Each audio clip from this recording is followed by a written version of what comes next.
నిజం నిక్కరేసుకునే లోపు అబద్ధం ర్యాంప్ వాక్కులు చేస్తున్నటువంటి రోజులు వినడానికి విచిత్రంగా ఉన్న ప్రస్తుతం జరుగుతున్నటువంటి సోషల్ మీడియా యుగంలో అబద్ధ ప్రచారం సులభం. అదే సందర్భంలో పాజిటివ్ సృష్టించడం కష్టం, కానీ నెగిటివ్ సృష్టించడం చాలా సులభం. ఈ నేపథ్యంలోనే చైనా భారతదేశాన్ని ఆక్రమిస్తే మోడీ సర్కార్ నిద్రపోతుందన్నది ఒకవైపు, మణిపూర్ అల్లకల్లోలమవుతుంటే చేతకాక చేష్టలుడిగి చూస్తుందన్నది మరొక వైపు. ఇలాంటి పరిణామాలకు సంబంధించి ఏదైతే హత్రాస్ లాంటి సంఘటనల నేపథ్యంలో ప్రస్తుతం రాహుల్ గాంధీ చాలా దూకుడుగా ఉన్నారు. ఒక ప్రతిపక్ష నాయకుడిగా దూకుడుగా ఉండి తీరాలి. అదే సందర్భంలో సోషల్ మీడియా ద్వారా జరుగుతున్న ప్రచారం కావచ్చు, లేదా స్వయంగా రాజకీయ నేతలే చేస్తున్నటువంటి ప్రచారంలో వాస్తవం ఎంత, నిజంగానే నిద్రపోతుంటే ఖచ్చితంగా నిద్ర లేపడం కాదు, నిలదీయాల్సినటువంటి సందర్భం. అసలు ఏం జరుగుతుంది, ఈ అంశాలకు సంబంధించి మనతో మాట్లాడేందుకున్నారు జాతీయవాద జర్నలిస్ట్ రాకా సుధాకర్ గారు. నమస్తే అండి. నమస్తే. మణిపూర్కి రాహుల్ గాంధీ వెళ్ళారు. అలాగే అక్కడ పరిస్థితి మోడీ సర్కార్ వైఫల్యం కారణంగానే అక్కడ పరిస్థితులు అట్లా ఉన్నాయి అని చెప్తున్నారు. వాస్తవం ఏంటి సార్? రాహుల్ గాంధీ ఎక్కడికి వెళ్ళారు, ఎవరిని కలిశారు, ఎవరితో ఆయన సంభాషించారు అన్నది ఒకటవ ప్రశ్న. రెండవది, విలేకరుల సమావేశము ఆయన అడ్రస్ చేసిన తర్వాత విలేకరులు వేసే ప్రశ్నలని ఆయన తీసుకోవడానికి నిరాకరించారు. విలేకరులు ప్రశ్నిస్తుంటే అసలు ఆ ప్రశ్నలను నేను స్వీకరించను, నేను కేవలం నేను చెప్పాల్సింది చెప్తాను అంతేనని అని చెప్పి ఆయన వెళ్ళిపోయారు. ఈ రెండు చూసినట్టయితే ఇది ఒక ఎజెండా ఫిల్డ్ ఎక్సర్సైజ్, ఒక ఎజెండాలో భాగంగా జరిగిన ఎక్సర్సైజ్ అన్నది చాలా స్పష్టంగా మీకు అర్థమవుతుంది. ఆయన చూడాచాంద్పూర్ అదేవిధంగా జిరిబామ్ ప్రాంతాలకు వెళ్ళారు. ఈ రెండు ప్రాంతాల్లో కూడా జిరిబామ్ జిల్లా ఏదైతే ఉందో, ఈ జిరిబామ్ జిల్లాలో మణిపురీ జనాభా ఉంది, కుకీ జనాభా ఉంది. కానీ ఆయన వెళ్ళినటువంటి, మీరు కనుక ఆ ఫోటోలు కానీ ఆ వీడియోస్ కానీ చూసినట్టయితే రాహుల్ గాంధీని పలకరించిన వాళ్ళు, ఆయన మెడలో మాలలు వేసిన వాళ్ళు, ఆయనతో ఇంటరాక్ట్ అయిన వాళ్ళందరూ కూడాను కేవలం కుకీలు మాత్రమే. మణిపురీలు ఆయనతో ఇంటరాక్ట్ కాలేదు. అంటే అక్కడ ఘర్షణలో రెండు ప్రధానమైనటువంటి పక్షాలు, ఒకటి మణిపురీ పక్షము, ఒకటి మైతేయి పక్షము. అంటే మణిపూర్ యొక్క ఒరిజినల్ ప్రజలు వాళ్ళు, మణిపురీ సంస్కృతి ఎవరి వల్ల వచ్చిందో వాళ్ళతో పాటు ఈ నాగా కుకీలు, వాళ్ళతో సంఘర్షిస్తున్నటువంటి నాగా కుకీలు. దీనిలో ఆయన నాగాని కలవలేదు, పైటేని కలవలేదు, కేవలము కుకీ వ్యక్తులను మాత్రమే కలిశారు. ఇది వన్ సైడెడ్. ఎందుకంటే నాణానికి రెండు సైడ్లు ఉన్నట్టుగానే మణిపూర్లో మీరు గనక వెళ్ళినట్టయితే కుకీల కథనము వినాలి, మైతేయిల కథనము వినాలి, పైటే, నాగా, మరి ఇంకా ఇటువంటి మిగతా తెగల కథనం వినాలి. రాహుల్ గాంధీ కేవలము ఒక కుకీల వాదన మాత్రమే విన్నట్టుగా కనపడుతోంది, at least on the basis of the videos. ఎందుకంటే నేను మణిపూర్ ఆ ప్రాంతంలో ఉండి వచ్చాను కాబట్టి ఆ మహిళల దుస్తులు వాటిని బట్టి మీరు వీళ్ళందరూ కూడాను నాగా మహిళలని చెప్పవచ్చు, సారీ కుకీ మహిళలని చెప్పవచ్చు. కాబట్టి ఒక పక్షాన్ని మాత్రమే కలవడం వల్ల ఆయన సాధించింది ఏమిటి అన్నది ఒక ప్రశ్న. ఆ తర్వాత ఇంఫాల్కి వచ్చి ఆయన ప్రెస్తో మాట్లాడారు.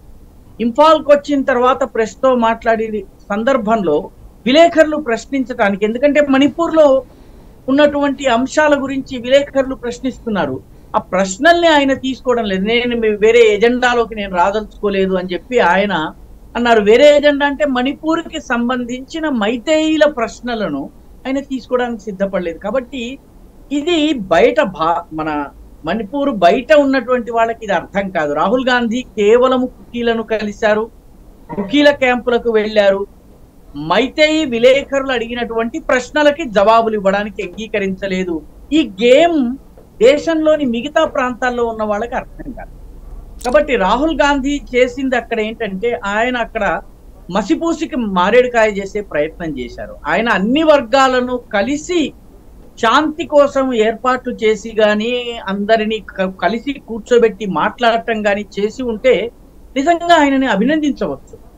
అంటే మైతేయిలని, కుకీలని వీళ్ళందరినీ కూర్చోబెట్టి ఆయన మాట్లాడి శాంతిని స్థాపించడానికి ఏం చెయ్యాలి అని ఆలోచించి ఆ రికమెండేషన్లు ప్రభుత్వానికి ఇచ్చి ఉంటే నిజంగా ఆయనని అభినందించవచ్చు.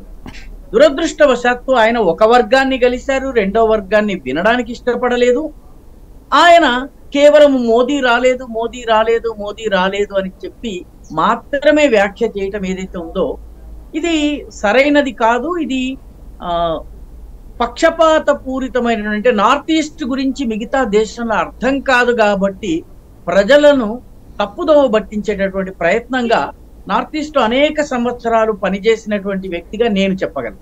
రైట్. అంటే బాధితుల్ని పరామర్శించుతారు తప్పించి బాధ పెట్టిన వాళ్ళని కాదు అనేటటువంటి సూత్రం అయి ఉండొచ్చు కదా.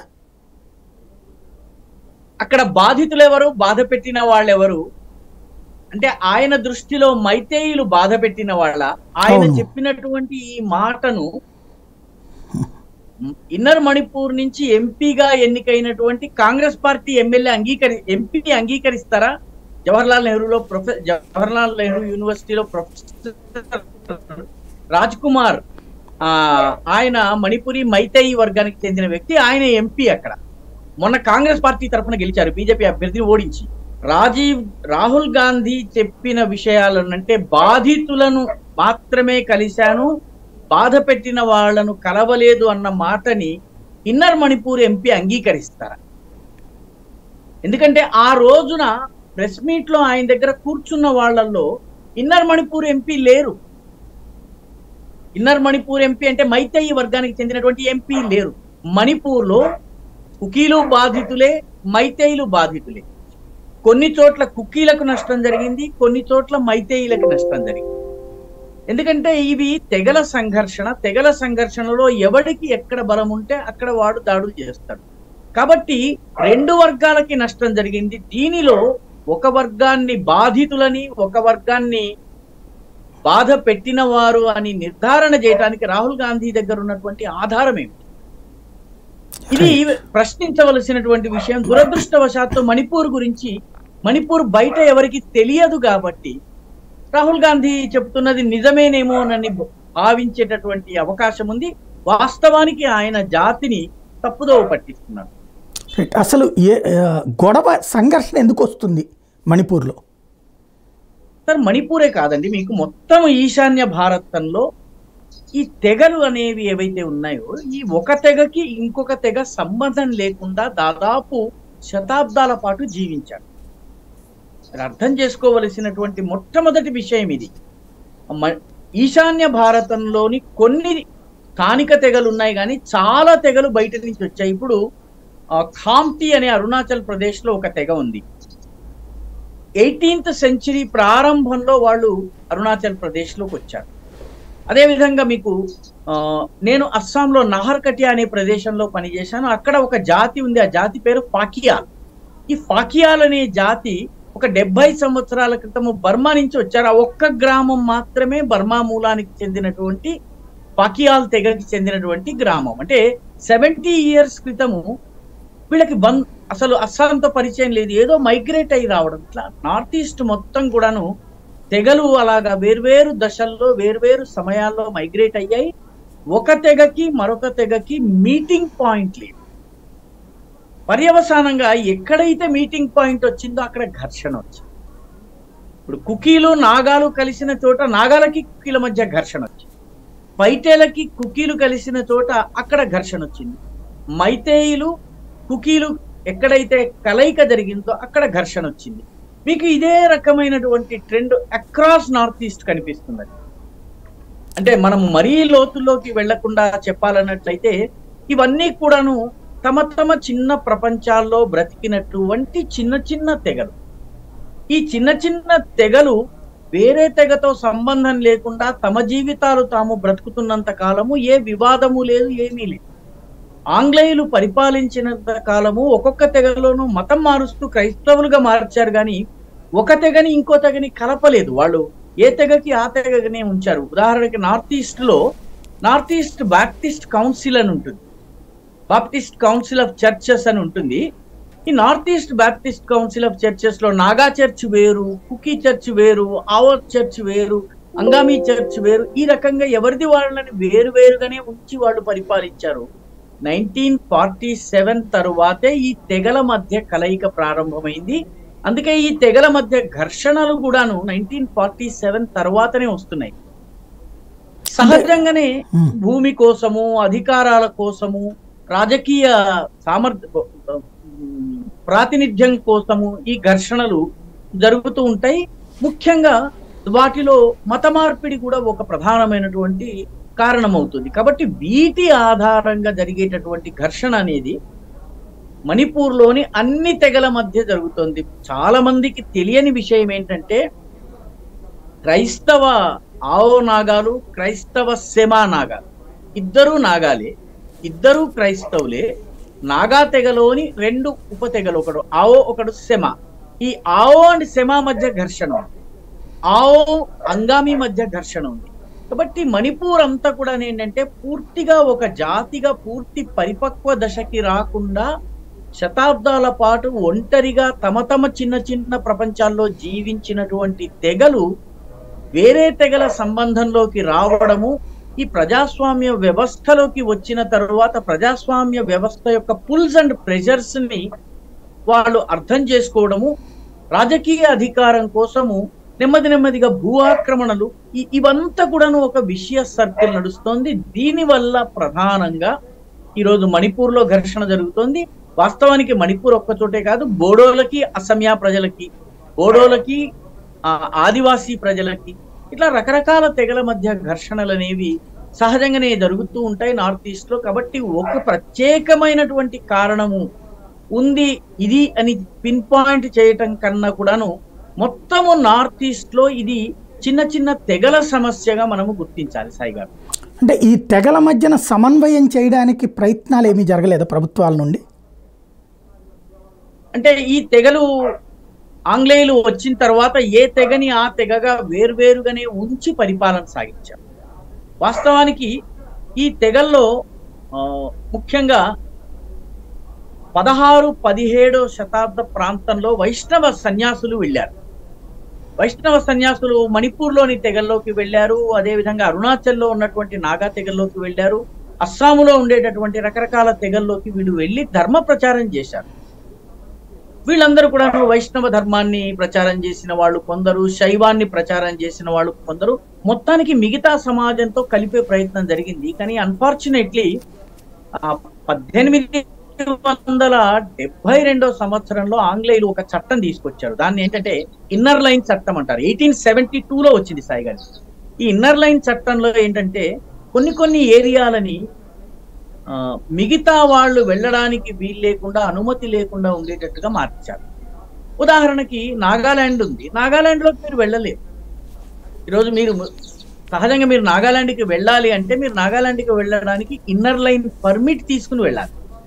ఆ రకంగా చేయటం వల్ల ఏం చేశారంటే వీళ్ళు ఈ మిగతా హిందూ సమాజము నాగాలాండ్కి వెళ్లకుండా, సాధువులు, సన్యాసులు, ధర్మగురువులు వెళ్లకుండా ఇన్నర్ లైన్ అనేటటువంటి అడ్డుకట్ట వేశారు. ఇన్నర్ లైన్ క్రైస్తవ మిషనరీలకు వర్తించలేదు, వాళ్ళకు అనుమతులు లభించింది, వాళ్ళు వెళ్ళారు. దాంతో ఈ తెగల్లో మత ప్రచారం జరిగింది, క్రైస్తవాన్ని స్వీకరించారు. 40%, 50% ఈ రకంగా జరిగింది. ఈ ఇన్నర్ లైన్ అనేది ఈ రోజుకి ఉంది. మీరు అరుణాచల్ ప్రదేశ్కి వెళ్ళాలనుకోండి, మీరు అరుణాచల్ ప్రదేశ్ లో దిగగానే మీరు పర్మిట్ తీసుకోవాలి. ఎన్ని రోజులు ఉంటారు, ఏ పని మీద వచ్చారు, ఎవరిని కలుస్తున్నారు చెప్పిన తర్వాత మీకు పర్మిట్ ఇస్తారు. వారం రోజులు 10 రోజులు మీరు ఉండి మళ్ళీ తిరిగి రావాల్సి ఉంటుంది. నాగాలాండ్ కూడా అంతే. మీకు ఇంకా తమాషా చెప్తాను సాయి గారు, మణిపూర్లో ఇన్నర్ లైన్ లేదు. కానీ మణిపూర్కి మీరు గువాహటి నుంచి బస్సులో వెళ్ళాలనుకోండి, 2.5 గంటలు మీరు నాగాలాండ్లోంచి ప్రయాణం చేస్తారు. నాగాలాండ్లోంచి మీ బస్సు వెళ్ళడానికి మీరు ఇన్నర్ లైన్ పర్మిట్ తీసుకోవాలి. మీ బస్సు 2 గంటలు 2.5 గంటలు నాగాలాండ్లో వెళ్ళడానికి మీరు ఇన్నర్ లైన్ పర్మిట్ తీసుకోవాలి. మీరు 2 చోట్ల నాగాలాండ్లో ఆపుతారు. ఒకటి కోహిమాలో ఆపుతారు, నాగాలాండ్ రాజధాని కోహిమా బస్ స్టాండ్ లో ఆపుతారు. మీరు బస్ స్టాండ్ నుంచి బయటకు వెళ్ళడానికి వీల్లేదు, అక్కడే ఉండాలి, కేవలము ఆ బస్ స్టాండ్ పరిసరాల్లోనే ఉండాలి. ఆ తర్వాత సరిహద్దు ప్రాంతంలో మావ్ అనే ఊరు, మావ్ అనే ఊరు దగ్గర ఆపుతారు.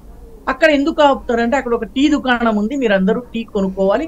నాగా టీ అమ్మేటటువంటి వాడు నాగా కమ్యూనిటీకి చెందినవాడు, అతనికి లాభం జరగాలి కాబట్టి ప్రభుత్వం అక్కడ బస్సును ఆపనిస్తుంది. అక్కడ ఆగిన తర్వాత మీరు అక్కడే నిలబడి టీ తాగి మళ్ళీ బస్సు ఎక్కాలి. మణిపూర్లో వచ్చిన తర్వాత మీరు స్వేచ్ఛాజీ. ఇది బయట ఉన్న వాళ్ళకి అర్థం కాదు సాయి గారు. అంటే హైదరాబాద్ లోనో లేకపోతే ఢిల్లీలోనో ఉన్నటువంటి చాలా మంది ఈ కాంప్లెక్సిటీస్ అర్థం కావు. ఈ తెగలని కలవకుండా, వాళ్ళలో వాళ్ళు కలవకుండా, వాళ్ళతో మిగతా భారతదేశము కలవకుండా బ్రిటిష్ వాడు 1872లో తీసుకొచ్చినటువంటి ఇన్నర్ లైన్ పర్మిట్ ని గత 70 ఏళ్లుగా ఉన్నటువంటి ప్రభుత్వాలు తొలగించలేదు. ఇప్పుడు ఇన్నర్ లైన్ అనేది ఆ గిరిజన తెగల అస్తిత్వ చిహ్నంగా మారిపోయింది. దాని గురించి మాట్లాడితే ఆ గిరిజన తెగలు భగ్గుమనేటటువంటి పరిస్థితి ఉంది. రాస్తా రోకోలు, రైలు రోకోలు చేసే పరిస్థితి ఉంది. కాబట్టి ఇప్పటికీ కూడా మీరు నాగాలాండ్ మీదుగా వెళ్ళడానికి కూడా మీరు పర్మిట్ తీసుకోవాలి. మిజోరాంలో వెళ్ళాలన్నట్లయితే మీరు ఇన్నర్ లైన్ పర్మిట్ తీసుకోవాలి. అదేవిధంగా అరుణాచల్లోకి వెళ్ళాలన్నట్లయితే ఇన్నర్ లైన్ తీసుకోవాలి. దీంతో గిరిజన తెగల్ని కలిపే ప్రయత్నము వాస్తవానికి 1947 తర్వాతే ప్రారంభమైంది. దురదృష్టవశాత్తు 1947లో నాగాలు తిరుగుబాటు చేశారు. మాకు స్వతంత్ర దేశం కావాలి, నాగాలాండ్ ఫర్ క్రైస్ట్ వాళ్ళ నినాదం అదండి. నాగాలాండ్ యేసుక్రీస్తు కోసము అన్నటువంటి నినాదంతో వాళ్ళు నాగా నేషనల్ కౌన్సిల్ అనే సంస్థ ఆధ్వర్యంలో పోరాటం చేశారు.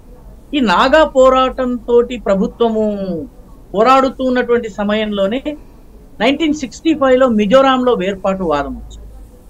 మిజోరాంలో మిజో నేషనల్ ఫ్రంట్ అనేటువంటి పేరుతోటి లాల్డెంగా నాయకత్వంలో తిరుగుబాటు వచ్చింది. కాబట్టి ఈ మిజో హిల్స్ అంటే ఇప్పుడున్నటువంటి మిజోరాం రాష్ట్రం అప్పుడు జిల్లా, ఇప్పుడు ఉన్నటువంటి నాగాలాండ్ స్టేట్ అప్పుడు జిల్లా, నాగా హిల్స్ డిస్ట్రిక్ట్. ఈ రెండు జిల్లాల్లో కూడాను 1948 టు 1975-78 వరకు కూడాను తీవ్రమైనటువంటి సాయుధ పోరాటం జరిగింది భారత ప్రభుత్వం పైన. దాంతో ఈ తెగల్ని కలిపేటటువంటి వాతావరణము కాంగ్రెస్ ప్రభుత్వం ఏనాడు చేయలేకపోయింది. ఎందుకంటే నిత్యం అక్కడ యుద్ధం జరుగుతుండేది. ఎక్కడ బాంబు పేలుతుంది, ఎక్కడ మందు పాత్ర పేలుతుంది, ఎక్కడ ఎవరు చంపేస్తారు, దీంతో ఉండిపోయింది. అదే సమయంలో మణిపూర్ లో చైనా సహకారంతో వేర్పాటువాదం నడిచింది. సో మణిపూర్ కూడా డిస్టర్బ్డ్ ఏరియాగా ఉంది. జమ్మూ కాశ్మీర్ తర్వాత armed forces special powers act చాలా కాలం ఉన్నటువంటి రాష్ట్రాల్లో మణిపూర్ ఒకటి. కాబట్టి ఈ అన్ని చోట్ల ఏమైందంటే ప్రభుత్వం సులువుగా వెళ్ళి ప్రజలతోటి మమేకమయ్యేటటువంటి అవకాశం రాకుండా టిల్ 1990s వరకు కూడాను ఇవన్నీ జరిగినాయి. అస్సాంలో కూడాను ఇట్లాంటి వేర్పాటువాద ఉద్యమాలు వచ్చినాయి. సో ఈ ఒక ఉద్యమం తర్వాత ఒక ఉద్యమం రావడము, ప్రభుత్వం వాటిని హ్యాండిల్ చేయలేకపోవడము, అక్కడ బేసిక్ డెవలప్మెంట్ కూడా లేకపోవడం, దీంతో ఈ తెగల మధ్య వైషమ్యాలు అలాగే కొనసాగుతున్నాయి. సాయి గారు, ఇదొక ప్రధానమైన కారణం. వీళ్ళని కలిపే ప్రయత్నము ప్రభుత్వం ఇంత మటుకు చేయలేదు. నాగా ఒక డిపార్ట్మెంట్ వేరుండేది, మిజో ఒక వేరే డిపార్ట్మెంట్ ఉండేది, మిజో ఉగ్రవాదులతో మాట్లాడే డిపార్ట్మెంట్ వేరుండేది, నాగా ఉగ్రవాదులతో మాట్లాడే డిపార్ట్మెంట్ వేరుండేది. ఈ రకంగా ముక్కలుగా చూడటమే తప్ప హోలిస్టిక్ గా మొత్తం నార్త్ ఈస్ట్ ని అందరినీ కలిపే దిశగా ప్రయత్నం జరగలేదు. ఆ రకమైన ప్రయత్నము హిందూ సంస్థలు చేస్తున్నాయి, ముఖ్యంగా RSS, విశ్వ హిందూ పరిషత్ ఇవి చేస్తున్నాయి. అయితే వాటికి చాలా పరిమితులు ఉన్నాయి. వాటి పని యొక్క వేగము ఇంకా నార్త్ ఈస్ట్ లోనే అన్ని ప్రాంతాల్లో పెరగడానికి సమయం పడుతుంది. కాబట్టి it is work in progress. Sai గారు, పరిపూర్తి కాలేదు. రైట్. అంటే అక్కడికి లోపలికి వెళ్ళడానికి అవకాశం లేకపోవడం వలన జరుగుతున్నదే. ఆ చట్టాన్ని మార్చడానికి కేంద్రం ఎందుకు ప్రయత్నించదు? ఇప్పుడున్న మోడీ సర్కార్ అయినా లోపలికి ఇప్పుడు వెళ్ళవచ్చు సాయి గారు. ఇప్పుడు నిజానికి ఇంఫాల్ వెళ్ళవచ్చు, మీరు ఇంఫాల్లోని ఇంటీరియర్ ప్లేసెస్ కి వెళ్ళవచ్చును. అదే విధంగా ఈ రోజు నాగాలాండ్ లో కూడా వెళ్ళవచ్చును. ఇప్పుడు వెళ్ళడానికి వీలుంది. అయితే ఈ పర్మిట్ తీసుకోవాల్సి ఉంటుంది. ఇన్నర్ లైన్ పర్మిట్ అనేటటువంటిది అది ఎత్తేస్తే సరిపోతుంది కదా అందరికి, ఎందుకని లేదు? అది తొలగిస్తే ఇప్పుడు నార్త్ ఈస్ట్ భగ్గుమనే పరిస్థితి ఉంది. ఇప్పుడు ఉదాహరణకి రిజర్వేషన్లు తొలగిస్తే ఏం జరుగుతుందో ఈ దేశంలో, రిజర్వేషన్లని తొలగిస్తామన్నటువంటి పుకారు 63 సీట్లు తగ్గించేసింది బీజేపీ. కాబట్టి నార్త్ ఈస్ట్ మొత్తంలో ఇన్నర్ లైన్ పర్మిట్ ని తొలగించటము అనేది చాలా సెంటిమెంట్ తో కూడినటువంటిది. కొత్త ప్రాంతాలు మాకు కూడా ఇన్నర్ లైన్, ఇప్పుడు మేఘాలయలో ఇన్నర్ లైన్ పర్మిట్ లేదండి. తమాషా ఏంటంటే మేఘాలయ లో ఉన్నటువంటి షిల్లాంగ్ చాలా కాలం బ్రిటిషర్ల రాజధాని, టిల్ 1947 బ్రిటిషర్ల రాజధాని. పర్యవసానంగా ఇన్నర్ లైన్ పర్మిట్ షిల్లాంగ్ కి వర్తించదు. కాబట్టి మొత్తం ఖాసీ జైంతియా హిల్స్ ఏదైతే మేఘాలయ స్టేట్ ఉందో ఈ స్టేట్ మొత్తం కూడా ఇన్నర్ లైన్ లేదు. తమాషాగా 1971 తర్వాత మేఘాలయ రాష్ట్రం ఏర్పడ్డ తర్వాత రాజధాని గువాహటికి మారింది, అంటే దిస్పూర్ కి మారింది. గువాహతిలోనే దిస్పూర్ ఒక భాగం, అక్కడికి మారింది. మారిన తర్వాత ఈ ఖాసీ, జయంతియా, గారో ఈ 3 తెగలతో కూడిన మేఘాలయలో కూడా మాకు కూడా ఇన్నర్ లైన్ పర్మిట్ కావాలన్నటువంటి డిమాండ్ మొదలైంది. సో ఇది చాలా రకాలుగా ఏంటంటే ఒక సెంటిమెంట్ విషయంగా మారింది. దీనిని ఈ రోజు గతంలో ఏ ప్రభుత్వం కూడా దాన్ని తొలగించే ప్రయత్నం చేయలేదు. నిజానికి నెహ్రూ గాని, ఇందిరాగాంధీ గాని ఆ రోజుల్లో వీటిని తొలగించి ఉంటే ఈ సమస్య ఉండేది కాదు. సో ఈ రోజు వాటిని తొలగించటం అనేది అత్యంత కష్టసాధ్యమైనటువంటి విషయము. అయితే పరిస్థితిలో మార్పు వచ్చింది సాయి గారు. ఎలాగంటే నాగా పిల్లలు ఈ రోజు చదువుకోవడానికి దేశమంతా వస్తున్నారు. ఉదాహరణకి మన హైదరాబాద్ లోనే నాగా పిల్లలు దాదాపు ఒక 7,000 మంది నాగా పిల్లలు చదువుకుంటారు. డిఫరెంట్ నాగా కమ్యూనిటీస్, ఆఓ, సెమా, అంగామి, లోథా, చాకెసాంగ్, కోన్యాక్, మరింగ్, తర్వాత టంకుల్, ఇటువంటి డిఫరెంట్ తెగలు ఏవైతే ఉన్నాయో ఆ తెగలకు చెందిన పిల్లలు వచ్చి 7,000 మంది ఓన్లీ హైదరాబాద్ లో ఉన్నారు. మీకు సెంట్రల్ యూనివర్సిటీలో చాలా పెద్ద సంఖ్యలో నాగా పిల్లలు ఉన్నారు. అదేవిధంగా ఇఫ్లూలో ఉన్నారు. హైదరాబాద్ లో ఉన్నటువంటి ఇన్స్టిట్యూట్ ఫర్ ఫారిన్ లాంగ్వేజెస్ ఏదైతే ఉందో అందులో పెద్ద ఎత్తున చదువుతున్నారు. డిగ్రీ చదువులు కూడా చదివేటువంటి పిల్లలు చాలా మంది ఉన్నారు. మణిపూర్ నుంచి పెద్ద సంఖ్యలో వచ్చారు. మిజో చర్చ్ ఉంది హైదరాబాద్ లోని. ఈ మెథడిస్ట్ మన అబీడ్స్ ప్రాంతంలో అయితే ఏకంగా మిజో చర్చ్, వేరే చర్చే ఉంది. వాళ్ళ ప్రేయర్ అంతా కూడాను మిజో లాంగ్వేజ్ లోనే నడుస్తుంది. నేను ఒకసారి వెళ్ళొచ్చాను, అందుకని చెప్పగలను. కాబట్టి ఇది కొద్దిగా కలిపే ప్రయత్నం అయితే జరుగుతోంది, కానీ దీనికి అనేక అవాంతరాలు ఉన్నాయి. రెండవది మూల సమస్య అయినటువంటి ఇన్నర్ లైన్ పర్మిట్ ని టచ్ చేసే పరిస్థితి ఈ రోజు లేదు సాయి. రైట్. అంటే ఇప్పుడు కాశ్మీర్లో ఒకప్పుడు పబ్లిక్ అయితే కనుక మన వాళ్ళని అంగీకరించే వాళ్ళు కాదు, మీరు భారతీయులు కదా అనేటటువంటి సిచ్యుయేషన్. ఇప్పుడు ఆర్టికల్ 370/35 రద్దు తర్వాత మనం దాంట్లో ఇప్పుడు అక్కడ ఉన్నటువంటి వాళ్ళకి ఉపాధి అవకాశాలు పెరగడం, ఈ దేశపు రాజ్యాంగం అమలు అవ్వడం ద్వారా చట్టాలు రావడంతో కొంత వాళ్ళు బెనిఫిట్ అవడంతో రాళ్ళు ఇసిరే దగ్గర నుంచి ఇప్పుడు ఓట్లలో ఎన్నికల్లో పార్టిసిపేట్ చేసేదాకా రాగలిగారు. అలాంటి సిచ్యుయేషన్ ఇక్కడ సాధ్యం కాదా? సాయి గారు, కాశ్మీర్కి నార్త్ ఈస్ట్ కి మౌలికంగా కొన్ని తేడాలు ఉన్నాయి సాయి గారు. జనరల్ గా మనం చాలా మంది ఆర్గ్యుమెంట్ చేస్తారు, ఆర్టికల్ 370 కశ్మీర్ లో తొలగించినట్టయితే ఆర్టికల్ 371D మిజోరాంలో ఎందుకు తొలగించలేదు? ఈ రకమైనటువంటి ప్రశ్నలు వస్తుంటాయి. ఇప్పుడు మీరు అడిగినటువంటి సహజమైనటువంటి ప్రశ్న, ఎందుకంటే అక్కడ 370 తొలగించినట్టు ఇక్కడ చేయలేమా అని. వాస్తవానికి కశ్మీర్ చరిత్ర కనుక మీరు చూస్తే సాయి గారు, 1947లో దేశ విభజన జరిగినప్పుడు కశ్మీరులో ఉన్నటువంటి ముస్లిం ప్రజలందరూ కూడాను భారతదేశంతో విలీనం అవుతాము అని చెప్పి వాళ్ళు ఉద్యమం చేశారు. నేషనల్ కాన్ఫరెన్స్ దానికి నాయకత్వం వహించింది షేక్ అబ్దుల్లా. అంటే ప్రస్తుతం ఉన్నటువంటి ఉమర్ అబ్దుల్లా తండ్రి ఫారూక్ అబ్దుల్లా తండ్రి షేక్ అబ్దుల్లా. ఆయన నాయకత్వంలో ఆయనతో పాటు సయ్యద్ మీర్ ఖాసిం, బక్షి గులాం మహమ్మద్, వీళ్ళందరూ కలిసి వీళ్ళు భారతదేశంలో విలీనం కావాలని చాలా పెద్ద ఎత్తున పోరాటం చేశారు. ఇది కాశ్మీరీ ముస్లింలే. కాశ్మీరీ ముస్లింలు, కాశ్మీరీ ముస్లిములలో ఒక పెద్ద సెక్షన్ దేశభక్త ముస్లిములు ఉన్నారు ఈ రోజు కూడాను. మీకు తెలుసునో లేదో సాయి గారు, ఇద్దరు కశ్మీరీ ముస్లిములకు వాళ్ళు సైనికులు కాకపోయినా కూడాను వాళ్ళకి ప్రత్యేకమైనటువంటి మహావీర్ చక్ర ఇవ్వడం జరిగింది. మహావీర్ చక్ర మామూలుగా సైనికులకు ఇస్తారు. ఈ రకమైనటువంటి మహావీర్ చక్ర ఒక చాకలి అతనికి ఇచ్చారు. అతని పేరు రామచందర్. అతను సైన్యంలో బట్టలు ఉతికేటటువంటి వ్యక్తి. శత్రువు వచ్చినప్పుడు ఆ రామచందర్ తన యొక్క సాహసాన్ని, పరాక్రమాన్ని ప్రదర్శించి ఫైట్ చేసినందుకు ధోబీ రామచందర్ అనేటటువంటి వ్యక్తికి మహావీర్ చక్ర ఇచ్చారు. పరమవీర్ చక్ర తరువాత మహావీర్ చక్ర. అలాగే ఇమ్తియాజ్ అలీనో, ఇస్మాయిల్ అలీలోనో ఒకతను ఈ కార్గిల్ కొండల మీద 1960s లో అతను అద్భుతమైనటువంటి సాహస పరాక్రమాల్ని చూపించారు. ఆ మిలిటరీ కమాండర్ ఎవరైతే ఉంటారో అతను గాయపడిపోతే అతన్ని భుజాన ఎత్తుకుని కొండ మీద నుంచి తీసుకొచ్చి అతని ఆసుపత్రికి తీసుకెళ్తారు. సో ఈ రకమైనటువంటి కశ్మీర్లో ఉన్నటువంటి ఒక పెద్ద వర్గము దేశభక్త వర్గంగా ఉంటూ వచ్చింది, ఈ రోజు కూడా ఉంది. అయితే దురదృష్టవశాత్తు ఏం జరిగిందంటే, మన రాజకీయ నాయకులు కశ్మీరులో ఉన్నటువంటి ఒక చిన్న వేర్పాటువాద వర్గానికి సంతృప్తి కలిగించేందుకు ఈ ఆర్టికల్ 370 పెట్టారు. ఆర్టికల్ 370 వల్ల వచ్చినటువంటి స్వయం ప్రతిపత్తితోటి ఈ దేశభక్త ఎలిమెంట్స్ ఏవైతున్నా వాటి నోరు నొక్కేశారు. సాయి గారు, మీకు నేను ఒక ఉదాహరణ ఇస్తాను. ఒక 17 ఏళ్ల కుర్రవాడు, అతని పేరు మక్బూల్ షేర్వానీ. ఈ మక్బూల్ షేర్వానీ పాకిస్తానీ సైన్యం బారాముల్లాకు వచ్చిన తర్వాత అక్కడి నుంచి కొద్ది దూరం ప్రయాణిస్తే శ్రీనగర్ వస్తుంది. శ్రీనగర్ కనుక వాళ్ళు వచ్చేస్తే, శ్రీనగర్ ఎయిర్పోర్ట్ ని కనుక కబ్జా చేసుకున్నట్లయితే భారత సైన్యం వచ్చి దిగే పరిస్థితి లేదు. కాబట్టి భారత సైన్యం రాకుండా ఉండాలంటే వాళ్ళు బారాముల్లా నుంచి రావాలి. అయితే ఈ మక్బూల్ షేర్వానీ పాకిస్తానీ సైనికుల్ని కలిసి, పాకిస్తానీ రైడర్స్ అన్నమాట, గిరిజన తెగలు, కబాయిలీస్ అంటారు వాళ్ళని నేను మీకు షార్ట్ కట్ లో తీసుకెళ్తాను శ్రీనగర్ కి, మీరు 2 రోజులు కాదు 1 రోజులోనే వెళ్ళొచ్చు అని తీసుకెళ్లి అతను అడవిలో వాళ్ళని తిప్పి 3 రోజులు 4 రోజులు చేశాక వీళ్ళకి అనుమానం వస్తుంది. అనుమానం వచ్చిన తర్వాత అతన్ని పట్టుకుని అడిగితే, నేను మిమ్మల్ని కావాలనే దారి తప్పించాను, ఈ పాటికి మా ఇండియన్ ఆర్మీ వచ్చేసి ఉంటుంది అంటారు.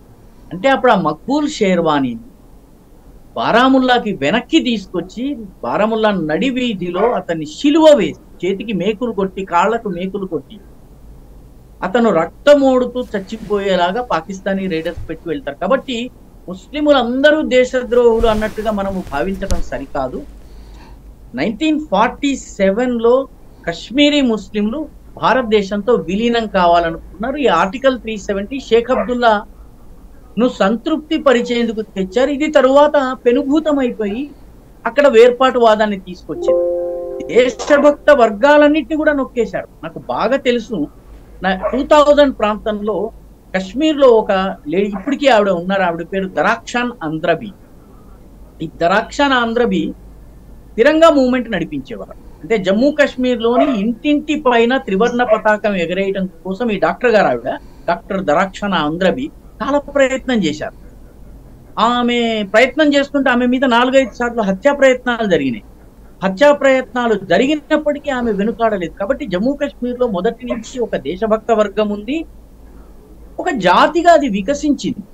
దానిలో ఉన్నటువంటి వేర్పాటువాద వర్గాలు 370కి వాళ్ళు ఇచ్చిన తర్వాత వాళ్ళు కశ్మీర్లో మిగతా వాళ్ళ నోళ్లు నొక్కారు. ఆర్టికల్ 370ని తొలగించడం వల్ల దేశభక్త వర్గాలకి గొంతు లభించింది.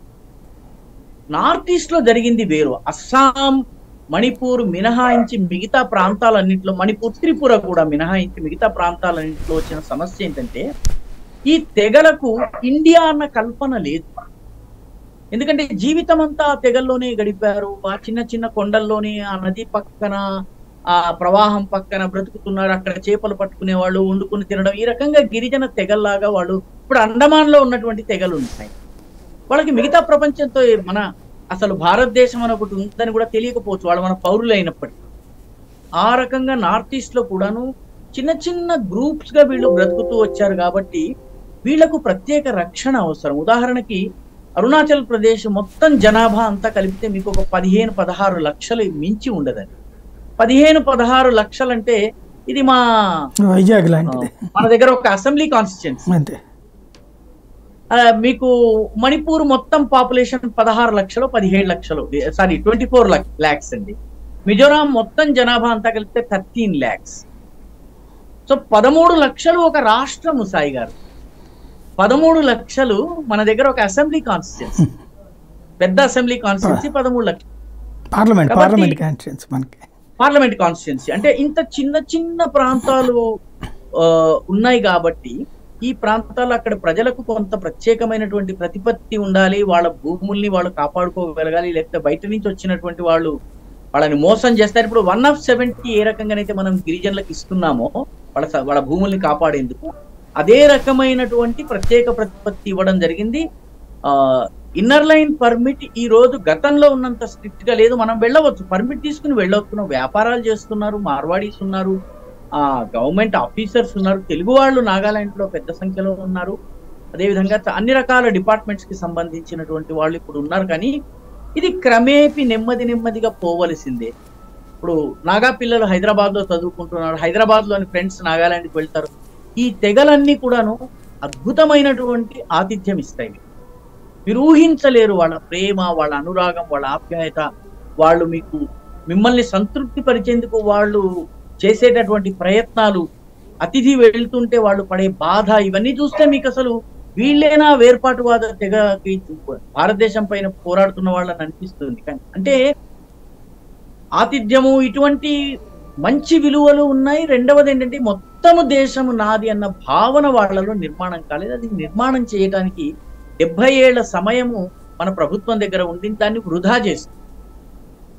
రైట్. ఇప్పుడు అక్కడ రోడ్లు వేయటము, ఇన్ఫ్రాస్ట్రక్చర్ బిల్డ్ చేయటము, వాళ్ళకి ఉద్యోగ అవకాశాలు, ఉపాధి అవకాశాలు కల్పించటము, అదే విధంగా అక్కడి పిల్లలు బయటకు వచ్చి చదువుకుని మళ్ళీ నాగాలాండ్కి వెళ్ళడము, దీంతో ఇప్పుడిప్పుడు మార్పు వస్తుంది. ఈ వస్తున్న మార్పుకి దెబ్బతీసేందుకే ఈ తెగల సంఘర్షణని మళ్ళీ రేకెత్తించడం జరిగింది.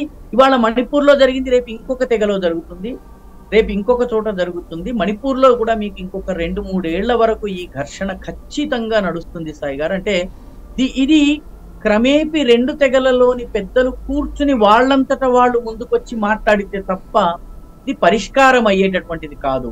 మన దగ్గర లాగా 2 పక్షాలని కూర్చోబెట్టి చర్చించడం అనేది సాధ్యం కాదు. ప్రభుత్వం కేవలం ఫెసిలిటేటర్ రోల్ మాత్రమే ప్లే చేయగలదు. కాబట్టి ఆర్టికల్ 370కి నార్త్ ఈస్ట్ లో ఉన్నటువంటి రిస్ట్రిక్షన్స్ కి సంబంధం లేదు.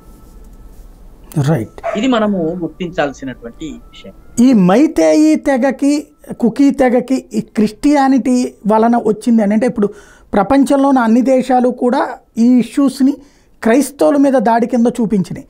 మైతేయీలు హిందువులు, ఇటు క్రిస్టియన్స్ అన్నటువంటి రూట్లో అందులో ఎంత వాస్తవం ఉంది? దీన్ని క్రైస్తవులకి క్రైస్తవేతరులకి మధ్య ఘర్షణ గనక మనము అన్నట్లయితే విదేశీ శక్తుల గేమ్ లో మనము అంతర్భాగం అయిపోయినాం. ఎందుకంటే వాస్తవానికి సాయి గారు, ఈ తెగల మధ్య ఒకళ్ళ పట్ల ఒకరికి అపనమ్మకం ఉంటుంది. ఇదే కుకీలు క్రైస్తవులు 1994 ఆడియో మ్యూట్లోకి వెళ్ళింది, ఒకసారి చూడండి. కుకీలకి నాగాలకి మధ్య ఘర్షణలో వేలాది మంది ప్రాణాలు కోల్పోయారు, వందలాది గ్రామాలు దగ్ధమైపోయినాయి. కుకీలు క్రిస్టియన్లు, నాగాలు క్రిస్టియన్. నాగా వాళ్ళు దాడి చేయడానికి వస్తున్నప్పుడు వాళ్ళ ముందు నాగా పాస్టర్ బైబిల్లోని వచనాలు చదువుకుంటూ దాడి వెళ్ళండి, కుకీలను చంపడం మీ పవిత్ర కర్తవ్యం అనేవాళ్ళు. కుకీలకు సంబంధించిన సైన్యాలు ఏవైతే ప్రజలు ఏదైతే మూకుమ్మడిగా ఆయుధాలు తీసుకుని వచ్చారో వాళ్ళ ముందు కుకీ పాస్టర్ అదే బైబిల్ కుకీ భాషలో చదువుతూ దాడి చేశారు. కాబట్టి నాగాలాండ్ లో జరుగుతున్నది కుకీ నాగా అదే క్రిస్టియనేతర ఘర్షణ మాత్రమే కాదు. ఎందుకంటే మైతేయిలలో కూడా క్రిస్టియన్ ఉన్నారు. మైతేయిలలో ఎక్కువ మంది హిందువులు కానీ వాళ్ళలో కూడా క్రిస్టియన్స్ ఉన్నారు. క్రిస్టియన్ మైతేయిలను కూడా కుకీ క్రిస్టియన్లు కొట్టి చంపేసేసి, ఇవన్నీ బయట తెలియవు కాబట్టి దీన్ని హిందూ క్రైస్తవ అని చెప్పే ప్రయత్నం చేస్తున్నారు. దీన్ని హిందూ క్రైస్తవాన్ని అంగీకరించిన మరుక్షణము మనము వెస్టర్న్ గేమ్ ప్లాన్ ని మనం అంగీకరించిన వాళ్ళ మొత్తం వెస్ట్ యొక్క మొత్తం ప్రయత్నము వాస్తవానికి సాయి గారు మీరు కనుక జాగ్రత్తగా గమనిస్తే 2000 సంవత్సరం తరువాత ప్రపంచంలో 2 కొత్త దేశాలు ఆవిర్భవించాయి. ఒకటి ఈస్ట్ తిమోర్, ఒకటి సౌత్ సుడాన్. ఈ 2 కూడా క్రైస్తవ దేశాలు సాయి గారు. ఈ 2 అమెరికా తన యొక్క అంతర్జాతీయ కుట్రలో భాగంగా ముస్లిం ఇండోనేషియా నుంచి కొద్దిపాటి క్రైస్తవ మెజారిటీ ఉన్నటువంటి భూమిని వేరు చేసి తిమోర్ అనేటటువంటి ద్వీపంలోని తూర్పు ప్రాంతాన్ని తూర్పు తిమోర్ అనే దేశంగా చేసి అక్కడ ఒక సొంత దేశంగా చేసి క్రిస్టియన్ కంట్రీగా మార్చింది.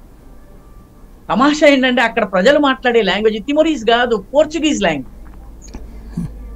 స్థానిక భాష కాదు, అఫీషియల్ లాంగ్వేజ్ ఇస్ పోర్చుగీస్. ఈరోజు అక్కడ పరిపాలించేది అమెరికన్ సైన్యం అక్కడ ఉంటుంది. మీకు అలాగే సౌత్ సుడాన్ లో ఆయిల్ ఎక్కువ ఉంటుంది కాబట్టి నార్త్ సుడాన్ ముస్లిం సుడాన్ నుంచి క్రిస్టియన్ సుడాన్ ని వేరు చేసి ఈ సౌత్ సుడాన్ లో క్రిస్టియన్ ప్రభుత్వాన్ని దేశాన్ని ఏర్పాటు చేశారు.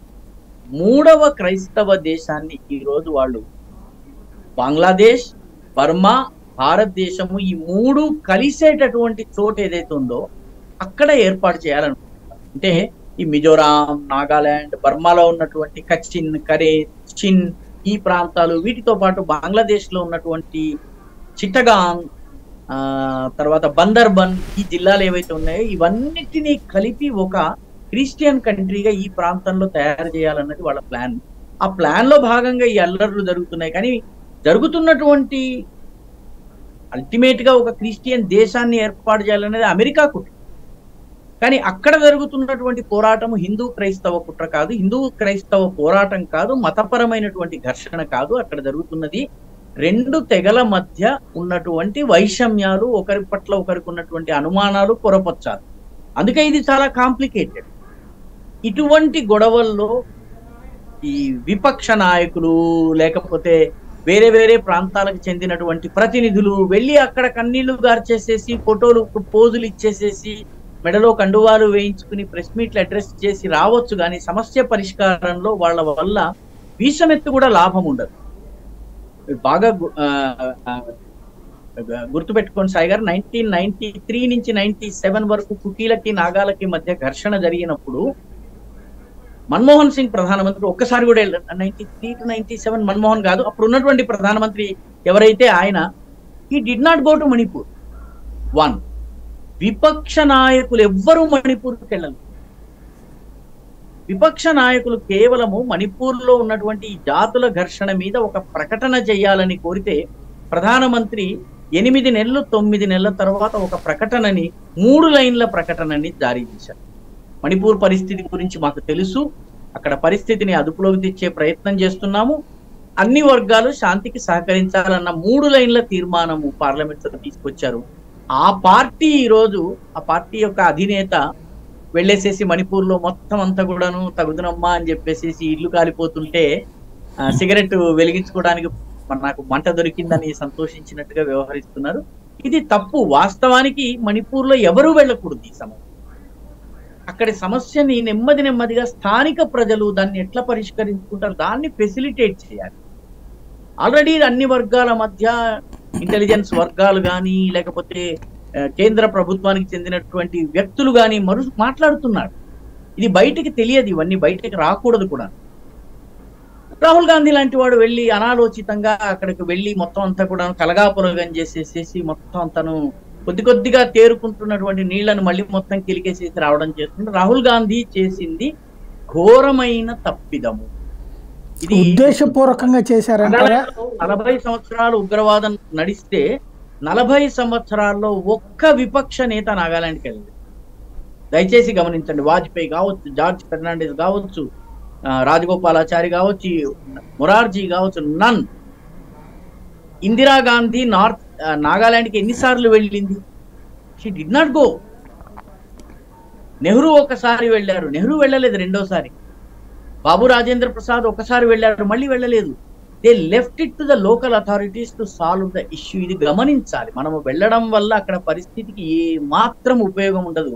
రాహుల్ గాంధీ కేవలము ఓట్ల కోసము రాజకీయ లబ్ధి కోసం అక్కడికి వెళ్ళారు. ఆయన వల్ల ఈ సమస్య పరిష్కారం ఏ మాత్రము కాదు. రైట్.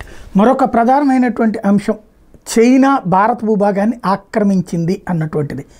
దాన్ని ఇప్పుడు చాలామంది సోషల్ మీడియాలో పోస్టులు చేస్తున్నారు, కొన్ని మీడియా సంస్థలు కూడా ట్రచ్ చేస్తున్నాయి. అక్కడ ఉన్నటువంటి మ్యాప్లు చూపెడుతున్నాయి, శాటిలైట్ పిక్చర్స్.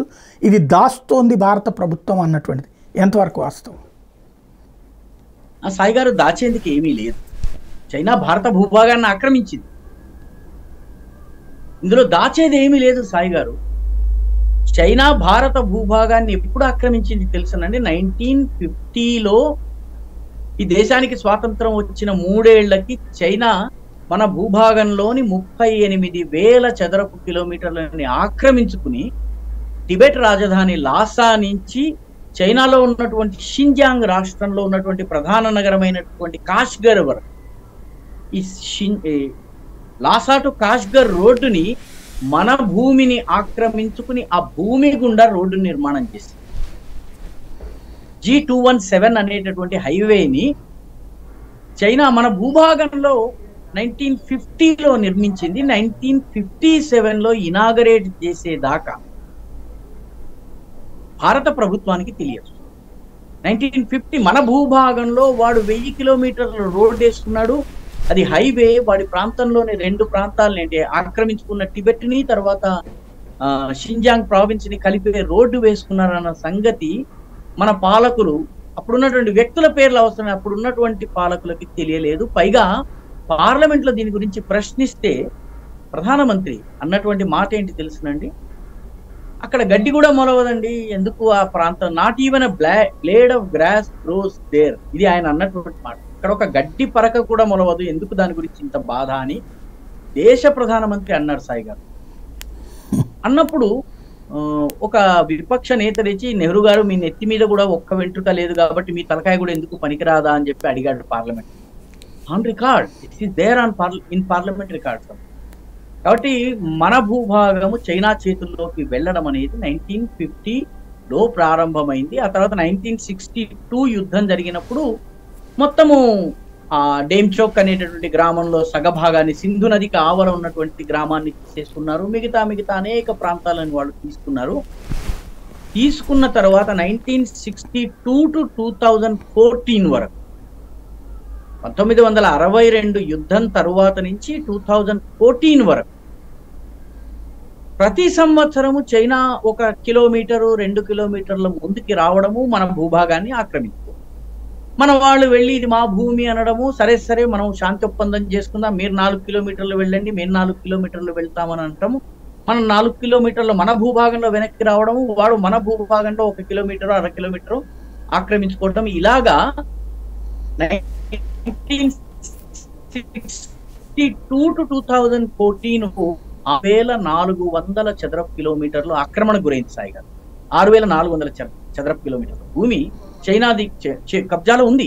మీకు చాలా క్లాసిక్ ఉదాహరణ చెప్తాను. మీరు 3 Idiots సినిమా చూసుంటారు. 3 Idiots సినిమా యొక్క క్లైమాక్స్ సీన్ ఒక సరస్సు, నీలపు రంగు నీళ్లు ఉన్నటువంటి సరస్సు దగ్గర దాని క్లైమాక్స్ షూట్ చేస్తారు. ఆ సరస్సు పేరు, అది లద్దాఖ్ లో ఉంది, ఆ సరస్సు పేరు పాంగాంగ్ సో.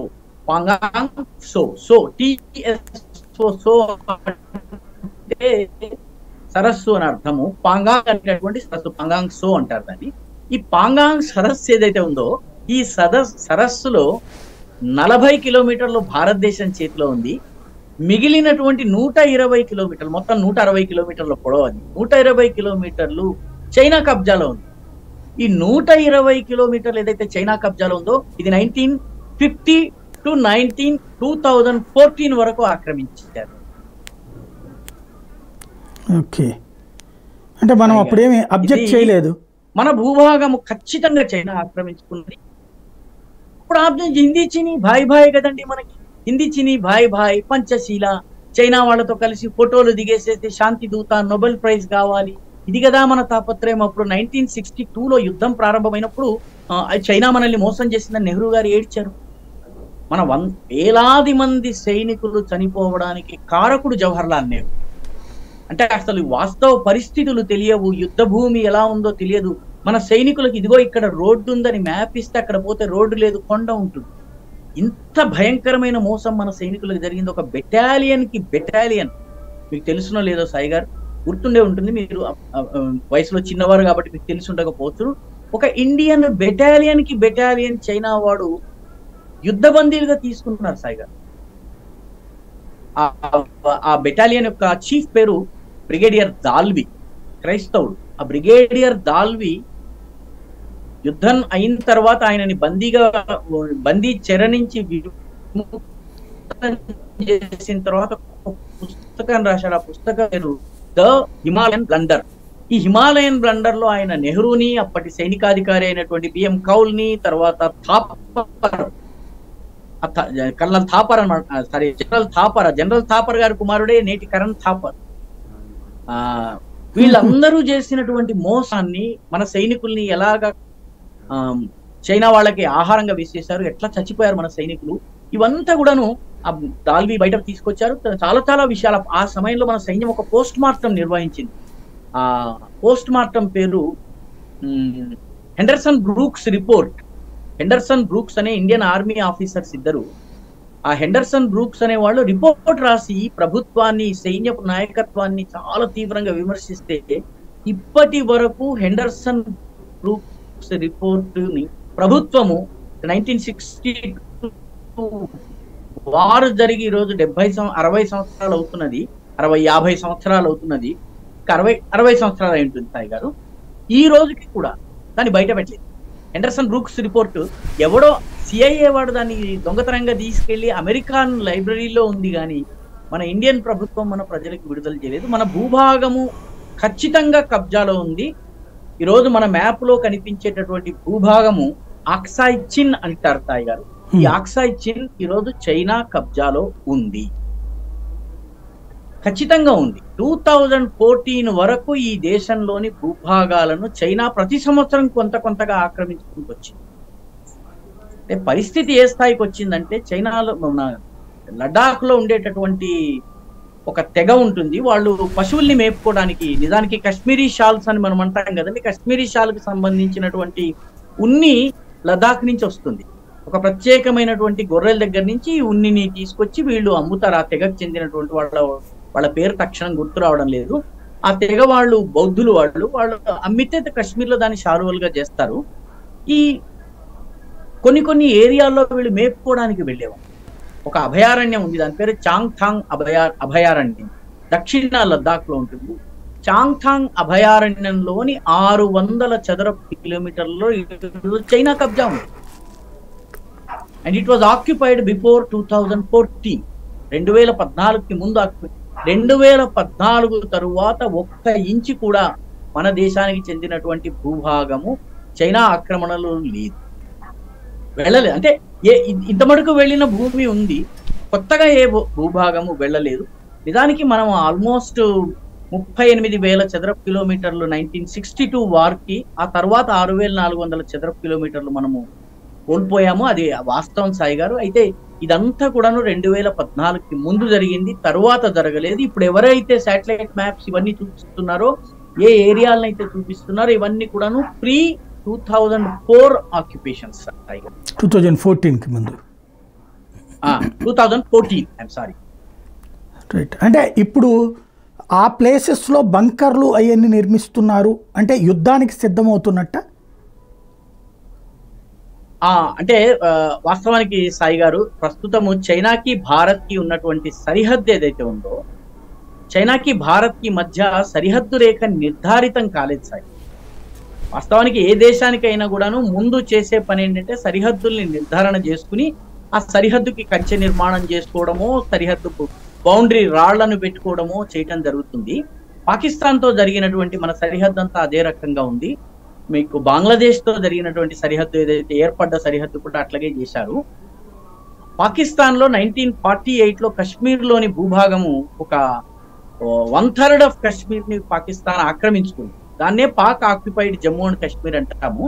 1948 లో యుద్ధ విరామం ఏర్పడ్డ తరువాత ఎవడు ఎక్కడ వరకు ఉన్నారో అక్కడ వరకే ఉండాలని చెప్పిన తర్వాత అక్కడ మనము కేవలము లైన్ ఆఫ్ కంట్రోల్ అని చెప్పి నియంత్రణ రేఖ అని ఒక బౌండరీ గీసుకున్నాం సాయి గారు. అది వాస్తవ బౌండరీ కాదు, అది ఇండియా గుర్తించదు, పాకిస్తాన్ గుర్తించదు. కానీ అడ్మినిస్ట్రేటివ్ కంట్రోల్ ఎవరిది ఎంత మటుకు ఉంది అని చెప్పేటటువంటి రేఖ ఉంది. చైనా విషయంలో ఆ రకమైనటువంటి డెలినేషన్ కూడా లేదు.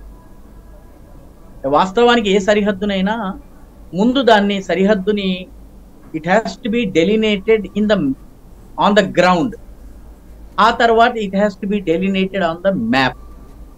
ముందు గ్రౌండ్ లో ఇది నాది, ఇది నీది, ఇది నాది, అది నీది అని చెప్పి పంచుకున్న తర్వాత, ఆ కంచె వేసుకున్న తర్వాత మన మ్యాప్స్ లో కూడా ఆ రకమైన చేయాలి. చైనా భారత బార్డర్ ఏదైతే ఉందో సాయి గారు, అక్కడ ఎటువంటి సరిహద్దు నిర్ధారణ జరగలేదు. దాన్ని వాడేటటువంటి పదజాలము ఏంటంటే లైన్ ఆఫ్ యాక్చువల్ కంట్రోల్. ఎవడు ఎంత మేరకు తన సైన్యం వెళ్తుందో అంత మటుకు నా కంట్రోల్ ఉందని భావిస్తారు. అక్కడ ఇప్పటి వరకు సరిహద్దు నిర్ధారణ జరగలేదు. భారతదేశము ఇక్కడ దాకా సరిహద్దు ఉందని చెప్తుంది, చైనా ఇక్కడ దాకా సరిహద్దు ఉందని మా సరిహద్దు అంటుంది, చైనా ఇక్కడ దాకా వస్తుంటుంది, భారతదేశం అక్కడ దాకా వెళ్తుంది. ఎందుకంటే అక్కడ జనం లేరు, ఇక్కడ జనం లేదు, భవనాలు లేవు, ఇళ్ళు లేవు, అక్కడ నివాస యోగ్యం కావు. కాబట్టి రెండు దేశాలు అక్కడ ఇళ్ళు గిళ్ళు ఏమి లేని కారణంగా అది ఖాళీ భూమి. ఆ ఖాళీ భూమిలో భారతదేశం ఇక్కడ దాకా వెళ్ళేసేసి అక్కడ సిగరెట్ పీకలు లేకపోతే అక్కడ తమ వస్తువులు 4 ఖాళీ బాటిల్స్ పారేసేసి ఇక్కడ దాకా మేము వచ్చామని చెప్పి వెళ్తుంది. చైనా తర్వాత ఇక్కడ దాకా వచ్చి ఇక్కడ కాసిన ఖాళీ సీసాలు లేకపోతే ఖాళీ సిగరెట్ పీకలు అక్కడ పారేసి సిగరెట్ డబ్బాలు అగ్గిపెట్టెలు పారేసి ఇక్కడ దాకా మేము వచ్చామని చెప్పి. సరిహద్దు లేదు సాయి గారు, సరిహద్దు నిర్ధారితం కాలేదు. ఈ విషయము ఈ దేశానికి 70 సంవత్సరాలుగా పాలకులు చెప్పలేదు. కాబట్టి ప్రజలు ఏమనుకుంటున్నారు, చైనా పాకిస్తాన్ సరిహద్దు, మన పాకిస్తాన్ ఇండియా సరిహద్దు ఉన్నట్టుగానే కంచె, ఇటు తుపాకీ అటు తుపాకీ, ఆప్కే దేశ్ మే క్యా చల్ రహా హై అంటే ఫాగ్ చల్ రహా హై, ఇట్లా ఉందని అనుకుంటారు. అట్లా ఉండదు సాయి గారు. ఇక్కడ ఏంటంటే సరిహద్దు లేదు, కంచె లేదు, నిర్ధారితమైనటువంటి పాయింట్ లేదు. ఇది నాది అని భారత్ అనే అక్కడ దాకా వెళ్ళి వస్తుంది. ఇద్దరు ఎదురెదురు పడ్డప్పుడు కాస్త వాదించుకుంటారు, తర్కించుకుంటారు, తోపులాడుకుంటారు.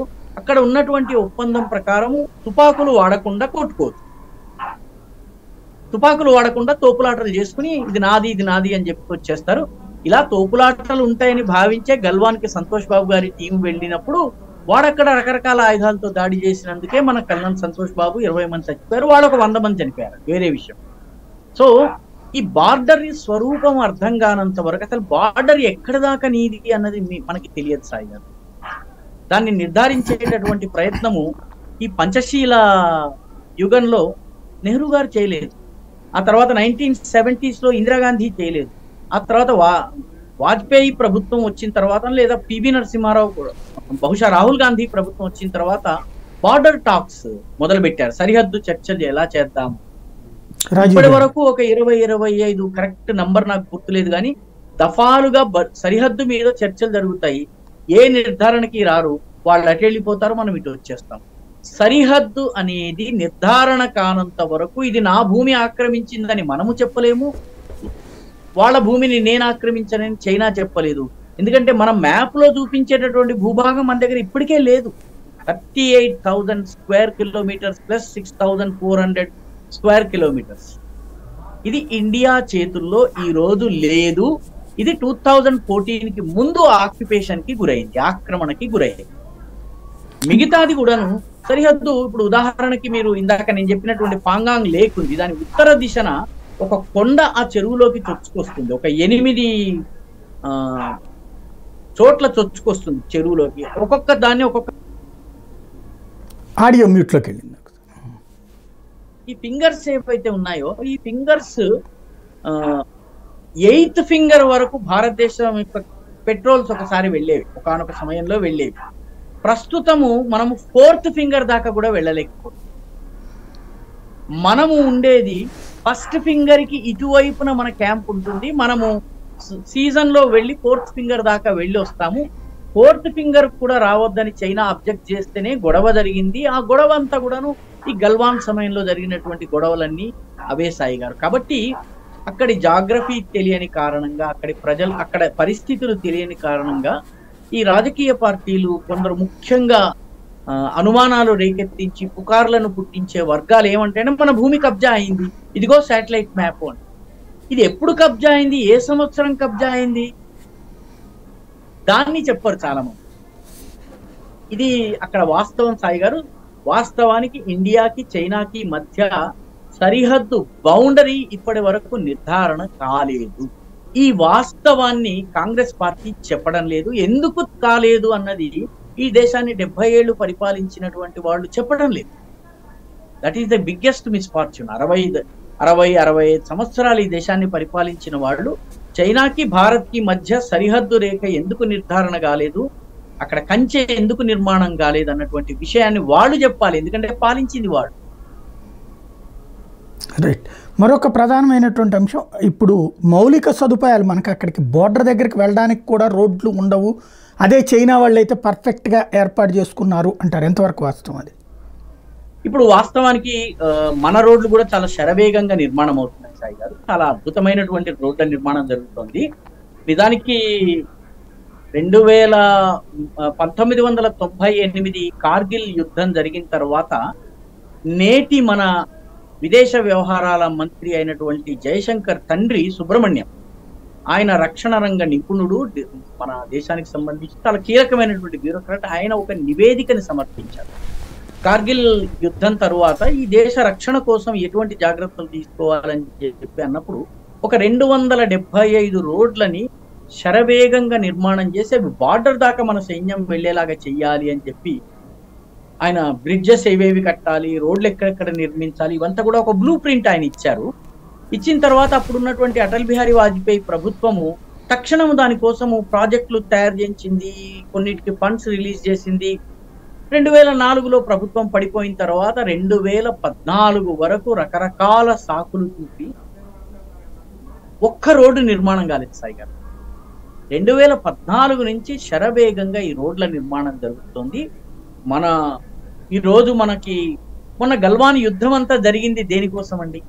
గల్వాన్ యుద్ధం జరగడానికి కారణం ఏంటంటే మనము ఆ, డార్బుక్ షోక్ దౌలత్ బేగ్ ఓల్డీ అనేటటువంటి ఈ డార్బుక్ నుంచి షోక్ నది మీదుగా దౌలత్ బేగ్ ఓల్డీ దాకా మనం ఒక రోడ్డు నిర్మాణం చేశాం. ఇది వరకు 24 గంటలైనా కూడా వెళ్ళలేనటువంటి సైన్యము ఈరోజు 6 గంటల్లో దౌలత్ బేగ్ ఓల్డీకి తిరగలదు. దౌలత్ బేగ్ ఓల్డీ ఎటువంటి పాయింట్ అంటే ఆ పాయింట్ దాటగానే మీకు కారకోరం హైవే చైనా యొక్క బార్డర్ ఏరియాని మనం టచ్ చేయగలము. అక్కడ మనకు ఒక ఎయిర్ స్ట్రిప్ ఉంది. ఆ ఎయిర్ స్ట్రిప్ కి మనకి ఏదైనా సహాయం అందించాలంటే విమానం ద్వారా మాత్రమే అందించగలము. రోడ్డు మార్గం ఉండేది కాదు. మోదీ ప్రభుత్వము రోడ్డు నిర్మాణం చేసింది. ఈ రోడ్డు నిర్మాణం చేసిన తరువాత రోడ్డు నిర్మాణాన్ని అడ్డుకునే ప్రయత్నంలోనే గల్వాన్ ఇన్సిడెంట్ జరిగింది. కాబట్టి రోడ్ల నిర్మాణం జరిగింది. మీకు Daulat Baig oldie air strip యొక్క డెవలప్మెంట్ జరిగింది. న్యోమా అని చెప్పి సరిహద్దుకి చాలా దగ్గరగా ఒక ఎయిర్ స్ట్రిప్ మనము రెండవది అడ్వాన్స్డ్ ల్యాండింగ్ గ్రౌండ్ అంటారు, దాన్ని ALG అంటారు సాయి గారు. అడ్వాన్స్డ్ ల్యాండింగ్ గ్రౌండ్ అక్కడ నిర్మాణం చేశాము. ఇంకా వేరే వేరే ప్లేసెస్ లో కూడా నిర్మాణం చేశాము. అదేవిధంగా ఉత్తరాఖండ్ చైనా సరిహద్దు ప్రాంతం అంటే టిబెట్ ఉత్తరాఖండ్కు తగులుతుంది కాబట్టి అక్కడ కూడా మనము కొన్ని హైవేస్ నిర్మాణం చేశాము. మనము ఈరోజు సులువుగా సరిహద్దు దాకా వెళ్ళడానికి మధ్య మధ్యలో ఏడాదికి ఒకసారి చైనా వైపు చైనా సైన్యం వచ్చేది, అది కూడా రావడానికి వీలైనటువంటి పరిస్థితి మనము కల్పించాము. మీకు నార్త్ ఈస్ట్ లో రోడ్ల నిర్మాణం జరుగుతోంది. ముఖ్యంగా అరుణాచల్ ప్రదేశ్ లో ఉన్నటువంటి తవాంగ్ అనేటటువంటి ప్లేస్, దాన్ని మీరు మ్యాప్ ఒకసారి చూస్తే మీకు చాలా సులువుగా అర్థమవుతుంది సాయి గారు. తవాంగ్ నుంచి 25 కిలోమీటర్లు వెళితే మీకు టిబెట్ ప్రారంభం అవుతుంది. టిబెట్ ఈరోజు చైనా కబ్జాలో. కాబట్టి తవాంగ్ పట్టణానికి 25 కిలోమీటర్ల దూరంలో చైనా బార్డర్. అక్కడి వరకు ఈరోజు టనల్స్, రోడ్స్ ఇవన్నీ నిర్మాణం అవుతున్నాయి.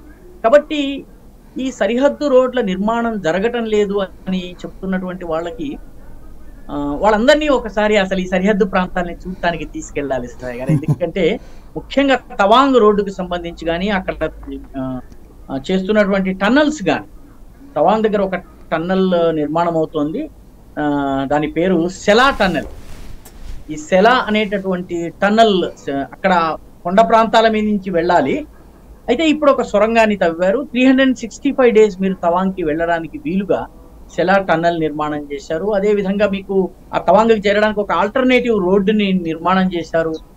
వేరే వేరే ప్రాంతాలకు కూడా వెళ్ళడానికి మొత్తము అరుణాచల్ ప్రదేశ్ తోని చైనా సరిహద్దులో ఉన్నటువంటి పట్టణాలన్నింటినీ కలిపేటటువంటి హైవే ఏదైతుందో దానికి అప్రూవల్ వచ్చింది, పని ప్రారంభమైంది. అదేవిధంగా మీకు అనేక రోడ్ల నిర్మాణం ఈరోజు సరిహద్దు ప్రాంతాల్లో జరుగుతుంది. సాయి గారు మీరు గమనించాలి, డోక్లాం యుద్ధం దేనికోసం జరిగింది? చైనా రోడ్డు నిర్మిస్తుందన్న వార్త తెలిసి టిబెట్ లో రోడ్డు టిబెట్ కాదు భూటాన్ లో రోడ్డు నిర్మించే ప్రయత్నం చేస్తుంటే భారతదేశం వెళ్ళి అక్కడ అడ్డుకుంది, మన సైన్యం వెళ్ళి అడ్డుకుంది. కాబట్టి మనకు దీటుగా రోడ్ల నిర్మాణం చేయడం కోసం ఈరోజు చైనా పోటీ పడేటటువంటి పరిస్థితి వస్తుంది. చైనా మనకన్నా చాలా ముందుంది సరిహద్దు రోడ్ల విషయంలో, అందులో సందేహం లేదు. సాయి గారు మీకు తమాషా చెప్తానంటే, ఈ మాట మాట్లాడే వాళ్ళకి చరిత్ర ఎలా తెలియదో మీకు చెప్తాను. 1962లో చైనా మన మీద యుద్ధం చేసినప్పుడు ఉత్తర గౌహతి సిటీకి చేరాలన్నట్లయితే మీకు మధ్యలో బ్రహ్మపుత్ర నది, చాలా సువిశాలమైన బ్రహ్మపుత్ర నది ఉండేది. అక్కడ పాండు అనే చోట మీరు ఒక పడవ ఎక్కి ఆ పడవలో 2 గంటలు ప్రయాణం చేసిన తర్వాత మీరు గౌహతికి చేరేవాళ్ళు. వచ్చిన తర్వాత మీరు గౌహతి నుంచి ఎక్కడికి వెళ్ళాలి అక్కడికి వెళ్ళాలి. 1962 యుద్ధం నాటికి అస్సాములోని అతి ముఖ్యమైన పట్టణమైనటువంటి గౌహతిని కనెక్ట్ చేసే రోడ్డు లేదు సాయి గారు. ఈ పరిస్థితి ఎప్పటిదాకా ఉంది? నేను అస్సాంలో 1985 to 84 to 95 వరకు ఉన్నాను. 84 ప్రాంతంలో ఈ పాండు టు గౌహటి ఒక బ్రిడ్జి ఏర్పడింది. దాని పేరు షరాయ్ ఘాట్ బ్రిడ్జ్. ఆ తరువాత రెండవ బ్రిడ్జ్ ఎక్కడ కట్టారంటే సాయి గారు, బ్రహ్మపుత్ర యొక్క తేజ్పూర్ నుంచి సిల్ ఘాట్ అనేటువంటి ప్రాంతానికి ఆ వంతెన వేశారు. ఎప్పుడు వేశారు తెలుసా సాయి గారు? అది 1995లో అయింది. 1970-80s లో ఒక బ్రిడ్జ్ అయితే రెండవ బ్రిడ్జ్ బ్రహ్మపుత్ర మీద కట్టడానికి 30 years పట్టింది. ఆ తరువాత ఎగువకి వెళ్ళాలన్నట్లయితే బ్రిడ్జెస్ లేవు. బ్రహ్మపుత్ర మీద ఈ రోజు 5 బ్రిడ్జెస్ నిర్మాణమైనాయి సాయి గారు, 6 బ్రిడ్జెస్ నిర్మాణమైనాయి. మీకు ఇంకా తమాషా చెప్తాను, అంటే విషయం వచ్చింది కాబట్టి, నార్త్ ఈస్ట్ గురించి తెలియాలి కాబట్టి, అరుణాచల్ ప్రదేశ్లోని తూర్పు ప్రాంతం నుంచి ముఖ్యమంత్రి పడమర ప్రాంతానికి వెళ్ళాలనుకోండి, ఎలా వెళ్ళేవాడు తెలుసండి? ఒక 2 ఏళ్ల క్రితం వరకు, 3 ఏళ్ల క్రితం వరకు ఆయన రోడ్డు మార్గం ద్వారా వచ్చేసేసి అస్సాంలోకి ప్రవేశించేవాడు. లఖింపూర్ అనే జిల్లాలోకి వచ్చి, లఖింపూర్ జిల్లా నుంచి ధేమాజీ అనేటటువంటి చిన్న పట్టణానికి వచ్చి, ధేమాజీలో 1 కిలోమీటర్ నడిచిన తర్వాత, ఇసుకలో నడిచిన తర్వాత ఫెర్రీ ఎక్కి 2.5 గంటలు ఫెర్రీలో ప్రయాణం చేసి డిబ్రూగఢ్ టౌన్కి వచ్చేవాడు. దక్షిణాన ఉన్నటువంటి అస్సాంలోని డిబ్రూగఢ్ టౌన్కి వచ్చిన తర్వాత, డిబ్రూగఢ్ టౌన్లో మళ్ళీ ఆయన 2 కిలోమీటర్లు ఇసుకలో నడిచిన తర్వాత ఆయనకు వెహికల్ వచ్చేది. ఆ వెహికల్ ఎక్కిన తర్వాత ఆయన సదియా అనే ప్రాంతానికి వెళ్ళేవారు. సదియా, తిరాప్, చాంగ్లాంగ్ ఈ ప్రాంతాలకు వెళ్ళేవారు. అక్కడి నుంచి మళ్ళీ అరుణాచల్ ప్రదేశ్ లో ప్రవేశించేవారు. తన రాష్ట్రంలోకి తాను వెళ్ళాలంటే అస్సాము వచ్చి నది దాటి మళ్ళీ అస్సాంలో ప్రయాణించి అరుణాచల్లోని ఒక ప్రాంతం నుంచి ఒక ప్రాంతానికి వెళ్లాల్సి వచ్చేది. ఈ పరిస్థితి ఎప్పుడుదండి? 3 ఏళ్ళు 4 ఏళ్ల క్రితం వరకు. అక్కడ ఇప్పుడు ఒక బొగిబిల్ బ్రిడ్జ్ అనేటువంటి బ్రిడ్జ్ ని నిర్మాణం చేశారు. అద్భుతమైనటువంటి బ్రిడ్జ్. ఆ బొగిబిల్ బ్రిడ్జ్ ద్వారా ఆయన లఖింపూర్కి వచ్చి, లఖింపూర్లో బ్రిడ్జ్ ఎక్కగానే డైరెక్ట్ గా డిబ్రూగఢ్ యొక్క ఎగువ ప్రాంతంలో దిగుతారు. దిగిన తర్వాత డైరెక్ట్ గా సదియా దాకా వెళ్తారు. సదియాలో ఇంకొక బ్రిడ్జ్ నిర్మాణం చేశారు. ఆ బ్రిడ్జ్ ద్వారా నేరుగా ఆయన అరుణాచల్ ప్రదేశ్ లోకి వెళ్ళారు. ఇంత ఇన్ఫ్రాస్ట్రక్చర్ గత 10 సంవత్సరాల్లో నిర్మాణమైంది. దురదృష్టవశాత్తు మన పత్రికలు ప్రాంతీయ వార్తలు తప్ప వేరేవి మనకి పట్టవు కాబట్టి ఎవడు ఏ అబద్ధం చెప్పినా అది నిజమని నమ్మేటటువంటి పరిస్థితి ఈ రోజు ఉంది సాయి గారు.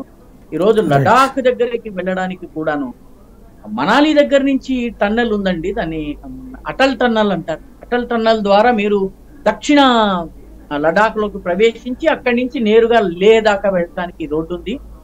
అస్సాంకి, క్షమించాలి, శ్రీనగర్ కి లేహ్ ని కలిపేటటువంటి ఒక కనుమ ఉంది, దాని పేరు జోజిలా కనుమ. ఇప్పుడు జోజిలా కనుమ కూడాను చలికాలం దాని మీద మంచు కప్పేయడం వల్ల ఎవరు వెళ్ళలేరు. ఇప్పుడు అక్కడ జోజిలా టనల్ నిర్మాణం అవుతుంది. ఈ నిర్మాణం జరిగినట్టయితే మంచుతో సంబంధం లేకుండా మన వాహనాల రాకపోకలు జరుగుతాయి. సాయి గారు నిన్న మొన్నటి ఇప్పటికి కూడాను లడాక్ లో వింటర్ అరేంజ్మెంట్స్ చేసుకోవాల్సి ఉంటుంది. అంటే ఆర్మీ అన్నమాట. ఈ వింటర్ లో 4 నెలలు చలి ఉన్నట్లయితే మనకి ఎన్ని బాటిల్ కిరోసిన్ కావాలి, ఎంత గ్యాస్ కావాలి, ఎన్ని సిలిండర్లు కావాలి, ఎన్ని ఇవి కావాలి, ఏ రకమైన మందులు ఎన్ని కావాలి, ఇట్లా ఒక బడ్జెట్ ఇస్తే, ఆ బడ్జెట్ అంటే 4-5 నెలలకి సరిపడా వస్తువులు సరంజామా అంతా స్టాక్ చేసి పెట్టుకునేవాళ్ళు. ఎందుకంటే శ్రీనగర్ తో కనెక్షన్ లేదు, దేశంలోని మిగతా ప్రాంతాలతో లద్దాఖ్ కి కనెక్షన్ ఉండేది కాదు. 6 నెలలు ఆర్మీలో పనిచేసినటువంటి, ఒక ఉన్నత స్థాయిలో పనిచేసిన ఎవరినైనా అడిగినట్లయితే మీకు ఈ విషయం చెప్తారు. వింటర్ అరేంజ్మెంట్స్ చేసుకునేవాడు. ఈ అటల్ టన్నల్ పూర్తయిన తర్వాత, జోజిలా టన్నల్ పూర్తయిన తర్వాత అవసరం ఉండదు సాయి గారు. కాబట్టి చాలా అద్భుతమైనటువంటి ఇన్ఫ్రాస్ట్రక్చర్ నిర్మాణం జరుగుతుంది. దురదృష్టవశాత్తు కళ్ళుండి చూడలేనటువంటి ఒక వర్గం ఈ దేశంలో ఉంది. రెండవది, ప్రాంతీయ వార్తల పిచ్చిలో పడి డెవలప్మెంట్ తెలుసుకునే ఓపిక మనకి లేకపోయింది. మన పత్రికల్లో కూడా రావడం లేదు. ఇది మన దురదృష్టం Sai. Right, thank you very much అండి, మంచి సమాచారం అందించినందుకు. ఇది పరిస్థితి. ఒకవైపున వివాదాలైతే సృష్టించబడతాయా లేదా ప్రచారం జరుగుతాయా అంటే 2 నడుస్తున్నాయి. అలాంటి సందర్భంలో వాస్తవాలు తెలుసుకునే ప్రయత్నమే రాకా సుధాకర్ గారికి సంబంధించినటువంటి సమగ్ర విశ్లేషణ.